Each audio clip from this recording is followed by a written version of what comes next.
Id 108. 5,000 of Rome's best soldiers march into the misty forests of Britain and disappear. Forever. This isn't a reconnaissance party. This isn't a couple hundred recruits. This is an entire legion, the personal guard of Caesar, veterans who didn't know defeat. But the strangest thing isn't their disappearance. The strangest thing is the silence and the uncertainty. Why did Rome, the empire that recorded every broken cart in a supply train, simply erase 5,000 of its best fighters from history, as if they never existed? Right now, you and I will play detectives. We'll throw out all the flowery, heroic nonsense and dig down to the 3 real versions of what happened. Were they butchered by savages, betrayed by their own? Or did something happen that made the empire itself burn the archives in fear? Let's find out. The Ninth Spanish Legio Hispana. The name isn't just geography, it's a stamp of glory. Spain gave Rome men and blood, and the Legion gave its name to an era.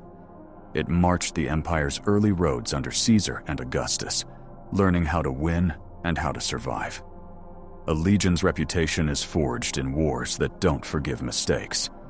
Battles in the West, garrison duty, crushing uprisings. The Ninth proved again and again why it was sent to the sharpest points on the map. Rome could count. Where it's hardest, you send those who come back. The importance of a legion isn't only in numbers. It's a machine whose every cog is greased with discipline. A contubernium 8 men under one tent. 10 of those make a century. 6 centuries a cohort.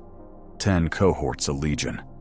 Commanders know the veterans and the new faces by name, who holds the line and who breaks. The heart of the legion is the eagle, the aquila, a metal figure on a pole.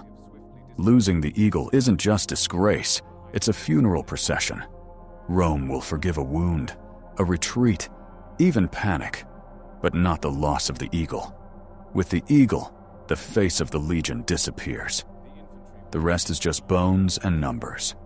When the Ninth is sent to Britain, it's a signal. The island isn't a backwater, it's the empire's front line. Here the soil drinks iron, and the bogs hide not only paths, but fates. Service in the province of Britannia is an exam for the best. Early 2nd century Britain is no tourist postcard. It's cold, rain, ranks of stone, and dark forests where the edge of a blade talks to a shield. To the north, tribes later called the Pects, then known as the Caledonians, and their allies. They don't build straight roads, they build ambushes. The Romans call these places cursed lands. The legion goes where the maps end in question marks and answers are carved with a sword. The order sounds simple: advance, reconnoiter, punish, fortify. At first it's routine logistics: cohorts, wagons, rear officers, engineers. But the fog breaks the routine. Among these hills, sound travels strangely. Visibility shatters into pieces, and formations drown in the hollows. The locals don't play by Rome's rules. They don't line up nicely to die with honor.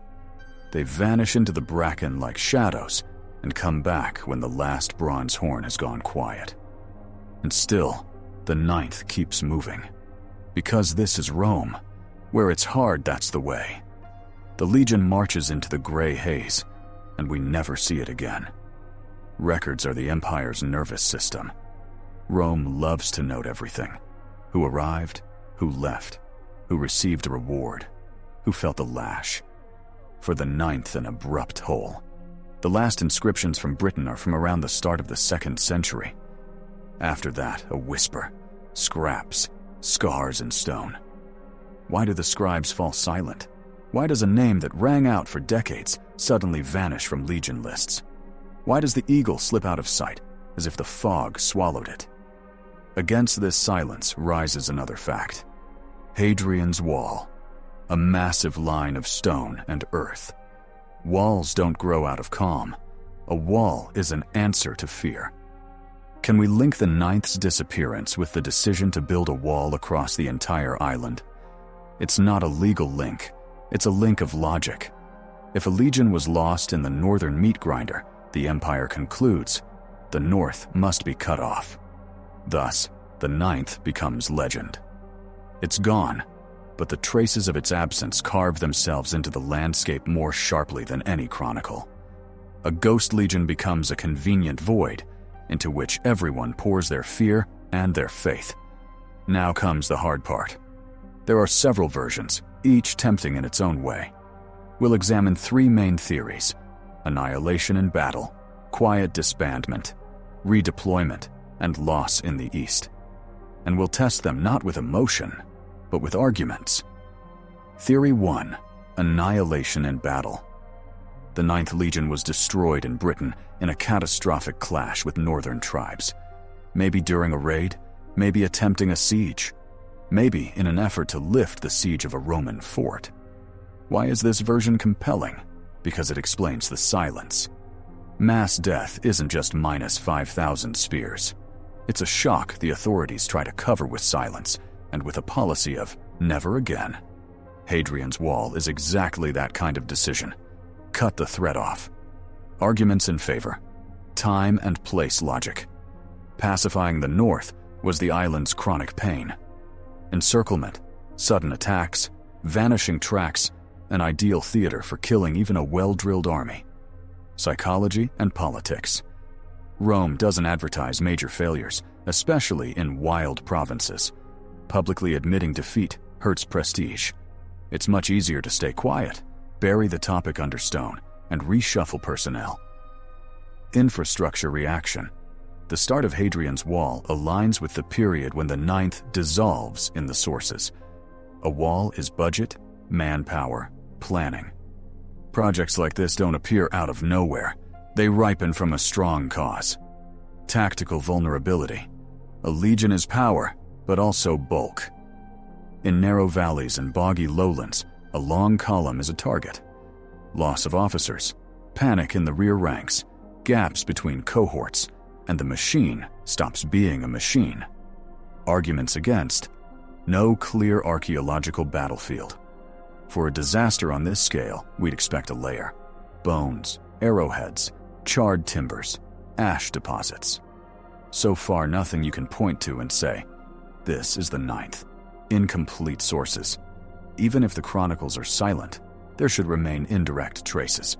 Write-offs, compensations, estate cases. But provincial paperwork is fragmentary. Not a minus, but not a plus either. Officers' careers. Certain names tied to the Ninth pop up later elsewhere in the Empire. That doesn't prove the Legion survived, but it complicates the every last man died picture. A possible catastrophe scenario. The Ninth receives orders to push north of the strongpoint forts. It advances in linked cohorts, hauling a baggage train, leaving garrisons at key points. On a foggy day, the vanguard runs into a feigned weakness. They pursue and hit a trap. From the flanks, the forest spits out warbands. In the hollows are ruts laid in advance. The line breaks, shouting, standards wheeling, attempts to form squares. A low sky, rain, mud. Commands drown. When the tribes melt back into the woods, too many lie dead to reform the Legion. Conclusion on theory number 1. It's dramatic and explains the wall, the silence, and the shock.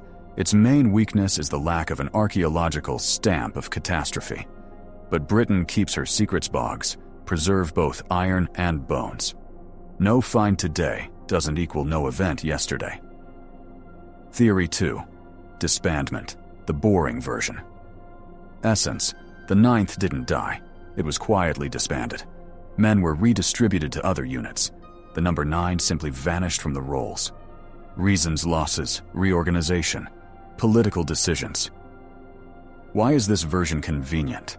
Because Rome is a bureaucracy with a sword. When a unit is worn out, it can be taken apart for parts. Veteran centurions go train recruits. Veterans receive land grants. Younger soldiers join neighboring legions. Arguments in favor. Roman pragmatism. If a legion is depleted, it's not always worth reviving the brand. It's simpler to reinforce others than to rebuild the nameplate. Personnel traces. Some officers with Ninth on their resumes show up later elsewhere. That fits a scatter the men, close the number scenario. Politics of names. Legion titles aren't just numbers, they're symbols. Names sometimes disappear when they're no longer trusted or associated with a bad outcome. Arguments against. Where's the paperwork?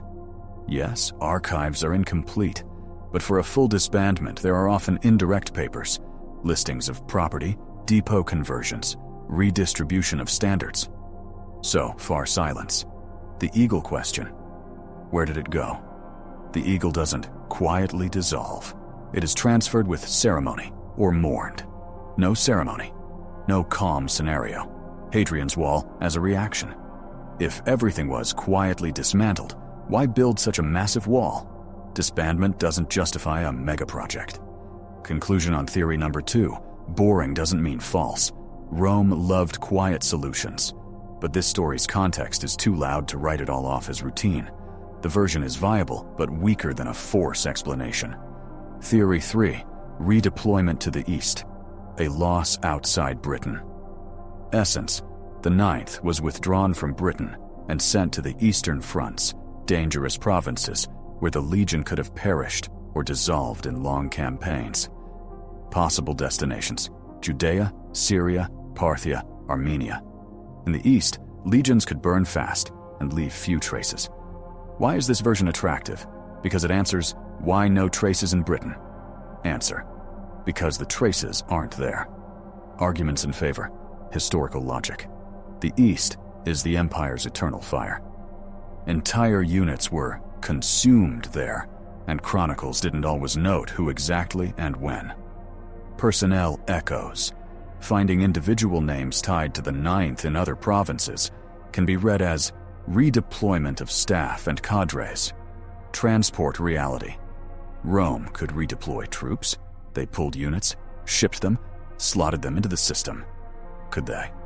Yes. Did they? Often. Arguments against.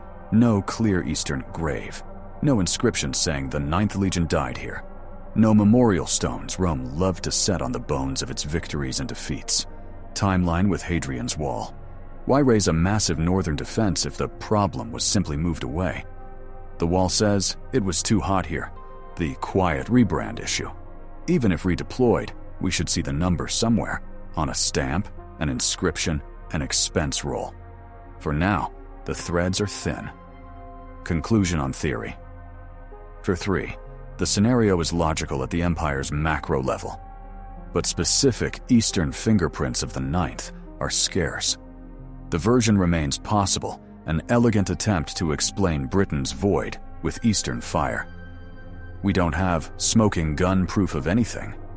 We have a coincidence of timelines, political reactions, and a silence that breathes with meaning. The most tangible thread is logic. The disappearance of a powerful unit and the construction of a wall are links in the same chain. The most honest answer: a battle may have happened in Britain that the stones have not yet revealed. Everything else is about distributing the defeat in the ledgers. Which version looks most likely? We lean toward a catastrophe in Britain, followed by administrative silence. Why? First, context. The island's north is a chronicle of constant resistance. Rome builds a wall when it understands that pushing forward costs too much, even for Rome. Second, the psychology of power. Empires don't like to shout about failures on the periphery. It's simpler to move stones and people than to write treatises on defeat. Third, the meaning of the eagle. If the Ninth had been quietly dismantled or shipped off, the eagle would have found a new stage. But we see only a trail of legend. Most likely, the eagle fell with the men. Otherwise, Rome would have found an excuse to show it. And still final honesty. The case remains unsolved. We walk along the edges of the fog, catching shadows, listening to pauses. This lack of resolution isn't a weakness, it's a strength. It reminds us that history isn't a list of answers, but a map of questions. The Ninth Spanish marched off into the rain. We no longer hear their steps. Yet a wall was built along their path. The province's balance of power was rewritten because of them, and later, legions learned from them. Sometimes disappearance is also an act. Sometimes emptiness is the loudest monument. And maybe one day the bogs will surrender the secret.